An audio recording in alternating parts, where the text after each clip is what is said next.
Kita mulai dari bab yang pertama yang judulnya Speak Life. Saya akan bacakan. Manusia diciptakan Tuhan dari firman-Nya atau dari perkataan Tuhan. Kita dijadikan melalui firman Tuhan. Jadi perkataan itu sangat berkuasa. Perkataan kita pun memiliki kuasa, bisa membunuh dan bisa menghidupkan. Apa yang Anda katakan setiap hari kepada orang lain akan menentukan siapa Anda sebenarnya. Jadi saudara ngomong apa, kebiasaan saudara gimana saudara ngomong, itu sebenarnya adalah identitas saudara. Membangun atau perusak, pembangun atau perusak. Saudara seorang yang suka membangun orang lain, mengatakan positif, mengatakan motivasi, mengatakan iman, speak life. Atau saudara seorang yang kalau ngomong itu tajam, suka nusuk, suka nyinggung, suka jatuhin, suka nakut-nakutin, apalagi suka nyebar hoax, gosip, dan lain-lain dan seterusnya. Nah itu siapa saudara sebenarnya, itu akan kelihatan. Demikian juga perkataan orang lain yang Anda dengar setiap hari akan membentuk diri Anda. Jadi hati-hati, kalau banyak orang yang ngomongnya menjatuhkan, jangan dengar mereka, jangan bergaul dengan orang-orang semacam ini. Menjadi pribadi yang termotivasi atau pribadi yang dilemahkan. Untuk itu, tidak perlu bergaul dengan orang-orang yang ucapannya menjatuhkan. Jika dia bosmu atau pasanganmu, sehingga susah untuk dihindari, maka jangan masukkan ke dalam hatimu. Anggap aja radio rusak, ya. Dengan memperkatakan kehidupan kepada orang lain, Anda tidak hanya membangun mereka, tapi sebenarnya Anda secara langsung membangun dirimu sendiri. Ketika Anda memuji orang, maka Anda sedang membangun karakter pemuji dalam dirimu. Kalau engkau suka memuji orang, maka engkau sebenarnya sedang membangun karakter pemuji. Ketika Anda menguatkan orang lain, Anda sedang membangun motivasi dalam dirimu sendiri. Saat kita memotivasi orang lain, kita sendiri akan termotivasi.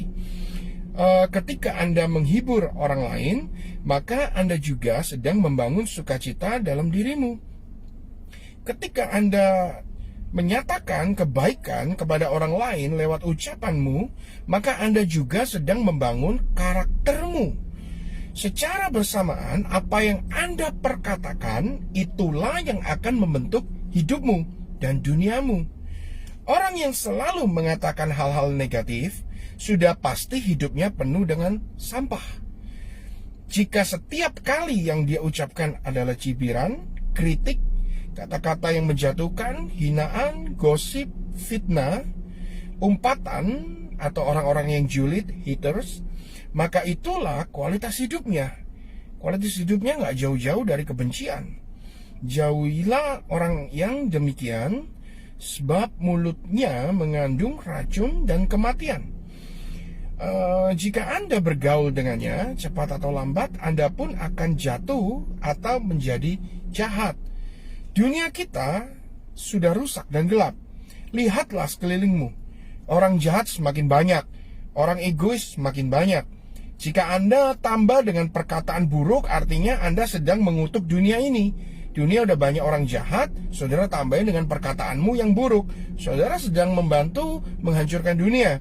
Tapi setidaknya kita bisa memperkatakan kehidupan kepada mereka.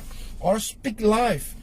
Ucapkan berkat, ucapkan pujian, ucapkan motivasi, ucapkan kata-kata yang membangun, yang sopan, yang sedap didengar, yang patut dipuji, dan yang disebut sebagai kebaikan. Maka Anda sedang memberkati dunia ini, dan Anda juga sedang memberkati duniamu. Lihatlah, pasti hidupmu pun akan semakin baik. Your words create your world. Perkataanmu akan menciptakan duniamu. Jangan sebut suamimu malas, beringas, tapi sebut dia sebagai suami yang bijak dan rajin. Saya kadang suka nyebut anak-anak saya dengan sebutan-sebutan yang konyol, tapi saya segera sadar. Kadang saya juga sering ngata-ngatain istri saya dengan panggilan-panggilan yang saya anggap mungkin bersifat bergurau, tetapi sebenarnya kalau kita lakukan itu secara terus-menerus, saudara percaya atau tidak percaya, itu sedang create apa yang saudara perkatakan kepada mereka. Maka itu hati-hati. Ya, jangan sebut anakmu, hei monyet, nakal, seperti setan, jangan. Tapi sebut mereka, engkau ini aktif banget, aktif berenergi. Jangan sebut mertuamu, oh, nenek lampir. Sebut mereka sebagai orang tua yang baik. Tapi dia nggak baik, dia benar-benar kayak nenek lampir. Nggak apa-apa, perkatakan yang baik, supaya dia nggak semakin mirip nenek lampir. Saudara, sebab Anda akan memakan semua buah perkataanmu. Apa yang Anda ucapkan akan Anda rasakan, akan Anda alami, akan Anda hadapi. Jadi ucapkan yang baik. Kalau Anda mau latah atau pikun, pilih kosakata yang positif. Banyak orang latah ya, latah itu bahasanya apa, pikun gitu. Kalau ada orang jatuh, dikagetin, dia ngomong kotor, jangan. Kalau mau latah, next time pakai kosakata yang positif, yang merupakan berkat. Maka semakin Anda dibuat terkejut, semakin latah, Anda ngomongnya berkat, bukan hal-hal yang konyol, yang kotor. Anda semakin banyak berkat, dan semakin banyak hal yang baik yang bisa Anda hasilkan. Speak life, ucapkan kehidupan. Jangan ucapkan kutuk. Jangan ucapkan kata-kata yang sia-sia. Mungkin bagi Anda itu hanya sekedar ucapan belaka atau gurauan. Tapi sebenarnya setiap ucapan manusia itu punya dampak. Anda mau percaya atau tidak, secara spiritual itu berkaitan dengan iman. Apa yang Anda percayai, Anda ucapkan, itu akan terjadi. Jika Anda tidak percaya hal ini berkaitan secara spiritual, jika Anda pikir, nggak mungkin, masa segitunya. Oke, maka secara sains pun hal ini bisa dibuktikan berkaitan dengan psikologi manusia.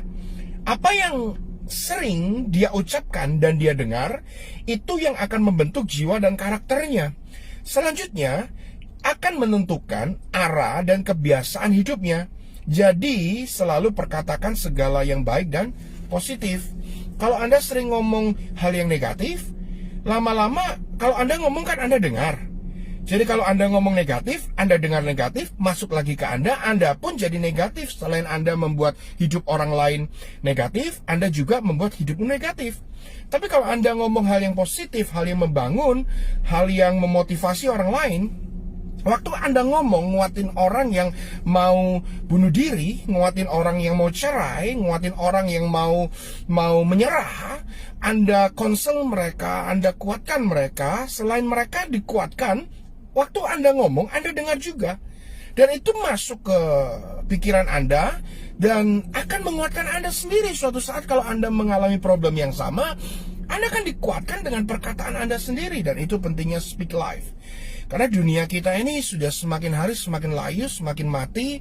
Jadi kalau Anda tambah dengan kutuk, dengan kata-kata yang kotor, dengan kata-kata yang tidak membawa kehidupan, maka hidup kita akan semakin runyam, masa depan kita dan anak-anak kita akan semakin gelap.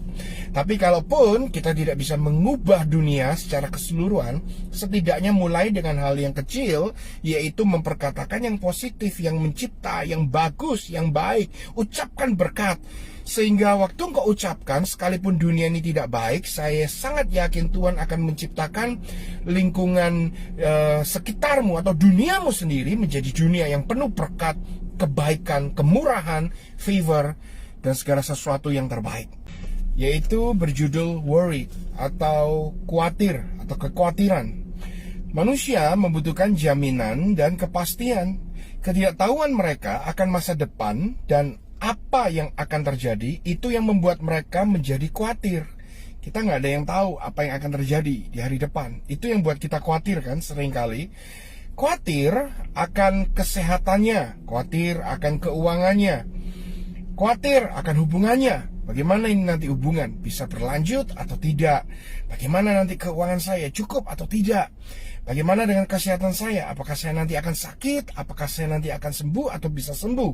Dan seterusnya. Khawatir akan keamanannya. Ada orang bahkan yang paranoid. Khawatir tentang keselamatan, nyawanya, jiwanya. Khawatir akan citra dirinya. Dan khawatir akan apa saja yang bisa mereka khawatirkan. Ada orang yang memang hobinya khawatir. Semua dikhawatirin. Ya, sebenarnya kekhawatiran itu hanya sebuah ilusi. Kenapa saya katakan sebuah ilusi? Bukan berarti apa yang kita khawatirkan nggak mungkin terjadi. Kadang bisa terjadi. Tetapi seringkali kekhawatiran itu adalah sebuah ilusi. Kenapa? Karena kekhawatiran itu kan belum terjadi. Hanya bayangan kita, hanya perkiraan kita. Makanya itu sama dengan ilusi. Sebuah bayangan yang belum tentu atau bahkan tidak akan terjadi sama sekali. Sebuah survei pernah mengatakan bahwa 80% lebih dari yang kita khawatirkan atau yang dikhawatirkan manusia itu tidak terjadi. Dan 15%-nya dari yang terjadi itu tidak seburuk apa yang ditakutkan. Hanya sekitar 5% yang terjadi seperti yang ditakutkan, benar-benar persis apa yang dia takutkan terjadi. Ya, artinya ada 95% kesempatan bahwa yang dikhawatirkan itu tidak terjadi atau setidaknya terjadi tapi tidak seburuk seperti yang ditakutkan. Jadi, untuk apa habiskan energi, tenaga, dan fokusmu untuk mengkhawatirkan hal-hal yang 95% belum tentu terjadi? Iblis selalu ingin menakuti manusia dengan kegagalan, trauma masa lalu, atau dengan fakta-fakta yang terjadi di sekitar kita. Iblis suka jika manusia hidup dalam ketakutan, sebab dengan demikian manusia tidak bisa maksimal dalam mencapai rencana Tuhan dalam hidupnya. Berbeda dengan Tuhan yang menciptakan kita dengan kemampuan dan iman untuk selalu percaya bahwa masa depan kita penuh dengan pengharapan, bukan kecelakaan. Makanya jangan suka baca berita hoax, video-video nggak jelas, pembunuhan, pencurian, perampokan yang terjadi mungkin zaman Majapahit masih diputar sekarang terus dibilang ini baru kejadian kemarin dekat rumahmu dan seterusnya. Saudara, come on. Gak terlalu penting. Kita memang harus hati-hati membaca berita, tapi pilah-pilah mana yang perlu Anda khawatirkan dan mana yang tidak perlu Anda khawatirkan. Jangan gemar melihat berita-berita negatif yang di broadcast melalui cellphone Anda. Banyak sekali hari-hari ini hoax. Orang kita itu suka banget nyebar hoax gitu, ya.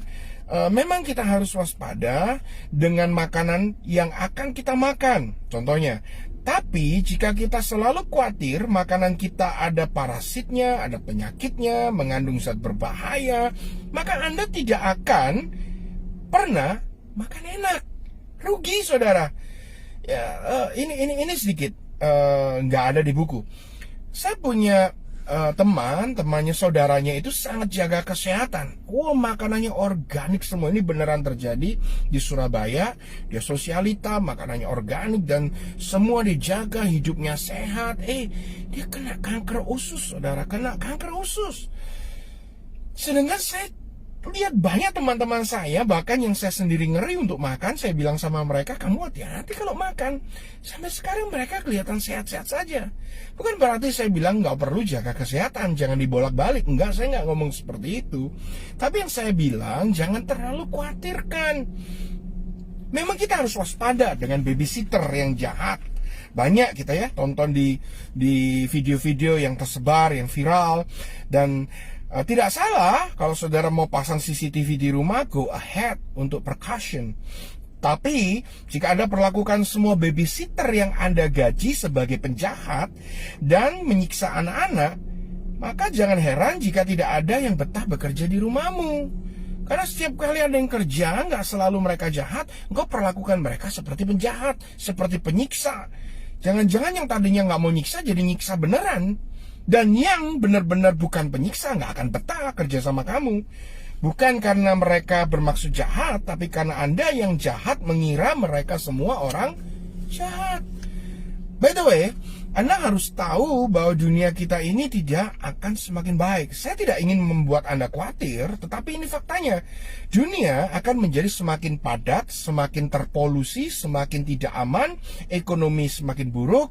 Tetapi bukan berarti Anda harus semakin khawatir dan takut.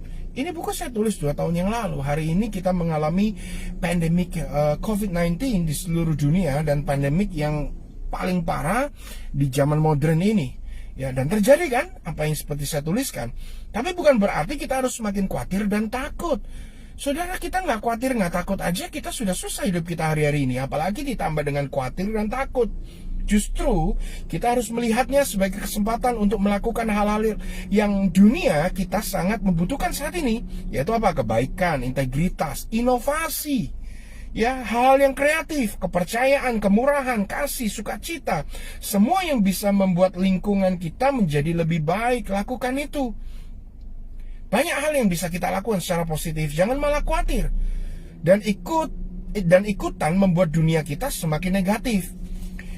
Tidak ada dari kita yang tahu akan hari esok dan nasib manusia. Nggak ada. Tukang nujum pun, tukang ramal pun, nabi pun nggak bisa secara 100% melihat ke depan secara detail apa saja yang akan terjadi. Nggak ada. Tapi begini kerjanya, umur panjang itu di tangan Tuhan. Tetapi kesehatan adalah usaha kita. Jangan takut mati, tapi jagalah kesehatanmu. Itu pola pikir yang benar. Dengan benar. Ya, kebangkrutan dan kesuksesan itu waktunya Tuhan. Tapi kepercayaan dan nama baik adalah usaha kita. Jaga integritasmu. Jangan hanya takut melarat. Hubungan yang harmonis tidak bisa dijamin selamanya. Nggak ada ceritanya seperti yang saudara lihat dalam sinetron-sinetron seperti itu. Nggak ada. Semua orang pasti pernah berantem dan sebuah hubungan. Perselisihan itu normal. Malah itu saya anggap sehat. Asalkan diselesaikan dengan baik.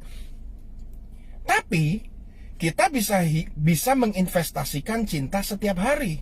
Sekalipun hubungan gak akan selalu harmonis, tapi kita bisa menginvestasikan cinta setiap hari. Bukannya cemburu buta dan terus menuntut. Kekhawatiran akan membuat manusia bertindak sembrono dan konyol. Mereka menjaga yang fana, tapi justru kehilangan yang esensial. Mereka takut akan sesuatu yang di luar kendalinya, tapi justru yang bisa mereka kerjakan untuk memperbaiki malah diabaikan.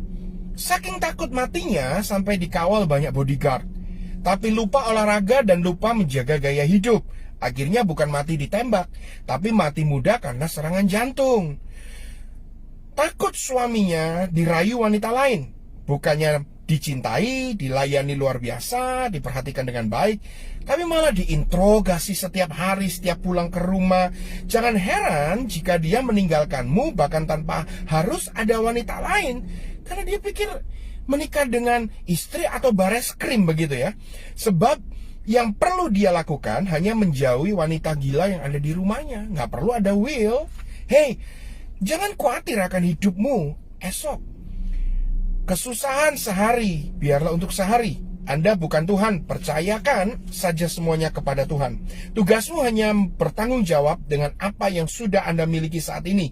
Peliharalah dan jadilah berkat setiap hari. Hidupmu akan aman-aman saja. Percayalah, jika pun sesuatu yang buruk terjadi, itu bukan karena Anda lalai. Seringkali karena memang sudah saatnya terjadi. Saya tidak bermaksud agar Anda meremehkan keselamatan dan hidupmu, tapi maksud saya adalah agar Anda lebih rileks sehingga bisa fokus ke hal-hal yang lebih penting. Jangan khawatir.